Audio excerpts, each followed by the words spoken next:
Assalamualaikum warahmatullahi wabarakatuh. Kembali lagi bersama kami di channel Wisata Ilahi. Hari ini kita akan membahas kisah tentang Nabi Yusuf, bagaimana beliau menakwilkan atau menafsirkan mimpi sang raja. Diceritakan bahwa di dalam penjara, orang-orang mengetahui bahwasanya Yusuf memiliki kejujuran yang tinggi dan dapat menafsirkan mimpi. Bersama Yusuf, masuk pula ke dalam penjara dua orang pemuda dari pelayan raja. Salah seorang di antara mereka berkata kepada Yusuf, "Aku bermimpi memeras anggur untuk kujadikan khamr." Yang lainnya berkata, "Aku bermimpi membawa roti di atas kepala, kemudian sebagian roti itu dimakan burung. Beritahulah kami, wahai Yusuf, takwil mimpi kami dan kesudahan nasib kami berdasarkan petunjuk mimpi itu. Sesungguhnya kami sangat yakin bahwa kamu termasuk orang-orang yang memiliki sifat baik dan kemampuan menakwil mimpi yang baik." Allah Subhanahu wa taala memberikan anugerah yang luar biasa kepada Yusuf, yaitu kemampuan menafsirkan mimpi.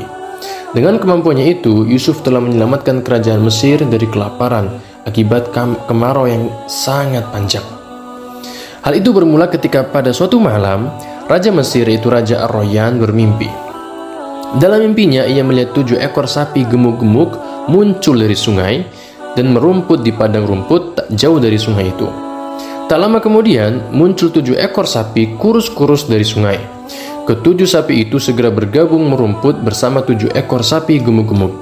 Tapi tiba-tiba, ketujuh ekor sapi kurus itu memakan 7 ekor sapi gemuk. Nah, mimpi Raja Mesir pun berlanjut. Ia melihat 7 bulir gandum yang segar di sebuah batang kayu dan 7 bulir gandum kering di sebuah batang kayu yang lain. Sama dengan mimpinya sebelumnya, 7 bulir gandum kering ini memakan habis 7 bulir gandum yang segar. Nah, Nabi Yusuf menafsirkan mimpi tersebut bahwa akan datang 7 tahun dengan musim subur berturut-turut di negeri ini. 7 tahun tersebut akan membawa kemakmuran. Segala jenis tanaman akan memberikan hasil yang luar biasa dan berlimpah ruah. Setelah musim subur itu akan datang musim kemarau selama 7 tahun yang menyebabkan kemarau panjang. Saat itu tidak ada tanaman yang tumbuh. Jadi selama masa subur itu simpanlah hasil-hasil panen untuk persiapan di musim kemarau kelak. Setelah raja mendengar tafsir atau takwil dari Nabi Yusuf, ia menyelidiki apa yang sebenarnya terjadi sebelumnya. Zulaikha akhirnya mengakui apa yang dilakukannya pada Nabi Yusuf, yaitu ketika Zulaikha ingin menggoda Nabi Yusuf. Nabi Yusuf akhirnya dibebaskan dan raja menghendaki ia bekerja untuknya. Yusuf pun diangkat menjadi menteri yang mengurus pengelolaan pangan dan harta kekayaan kerajaan. Nah, ketika masa kemarau tiba, seluruh wilayah Mesir terkena dampaknya, yaitu paceklik, termasuk perkampungan di mana keluarga Nabi Yusuf berada. Saudara-saudara Nabi Yusuf datang ke Mesir untuk meminta makanan. Mereka diperbolehkan menghadap Nabi Yusuf. Namun ternyata saudara-saudaranya tidak mengenal Yusuf karena mungkin mereka sudah bertemu lagi sudah lama sehingga mereka tidak bisa mengenali wajah adiknya sendiri. Nabi Yusuf memiliki trik, yaitu jika mereka ingin meminta makanan lagi, mereka diharuskan membawa adik laki-laki bungsu mereka, yaitu Benyamin. Dan Benyamin ini adalah, sebagaimana kita ketahui, dia saudara sebapak dan seibu dari Nabi Yusuf alaihissalam. Nah, saudara-saudara Nabi Yusuf pun menuruti perkataannya. Diajaklah Benyamin pergi ke Mesir untuk meminta bantuan pangan. Ketika mereka telah mendapatkan makanan dan hendak pulang, Nabi Yusuf memasukkan piala emas ke dalam karung yang dibawa oleh Benyamin. Hal tersebut menyebabkan Benyamin ditahan dan tidak boleh pulang. Ini merupakan trik Nabi Yusuf. Nah, Nabi Yakub pun semakin merasa sedih karena kehilangan anak bungsunya. Seketika dia pun kehilangan penglihatannya karena kehilangan Yusuf dan saudaranya.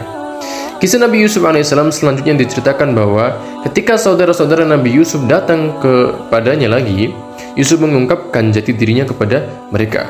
Nah, saudara-saudara Nabi Yusuf ini akhirnya meminta maaf atas tindakan mereka. Nabi Yusuf kemudian meminta mereka membawa bajunya kepada ayahnya dan mengusapkan pada wajah ayahnya untuk memulihkan penglihatannya, dan juga memerintahkan mereka untuk membawa orang tua dan keluarga mereka ke Mesir. Setelah tiba di Mesir, orang tua dan saudara-saudaranya bersujud untuk menghormatinya. Nah, Nabi Yusuf kemudian mengingatkan akan mimpinya pada masa muda yang ditafsirkan oleh ayahnya. 11 planet, matahari, dan bulan bersujud kepadanya. Nah, itu adalah kisah bagaimana Nabi Yusuf menakwilkan mimpi sang raja dan diangkat menjadi seorang menteri, itu bertugas untuk menjaga perekonomian di daerah Mesir.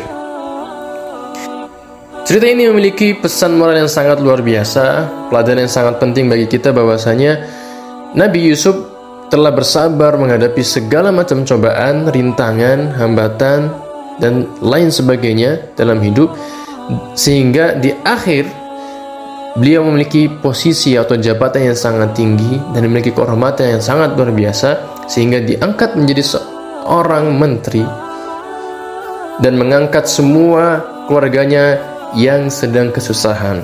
Inilah bukti atau hasil dari kesabaran. Maka kita senantiasa harus mengikuti atau mengambil pelajaran dari Nabi Yusuf agar kita tidak selalu berputus asa. Yang penting bersabar, karena di akhir kesabaran pasti akan ada kenikmatan. Ya, mungkin sekian dari kami, kurang lebihnya mohon maaf. Assalamualaikum warahmatullahi wabarakatuh.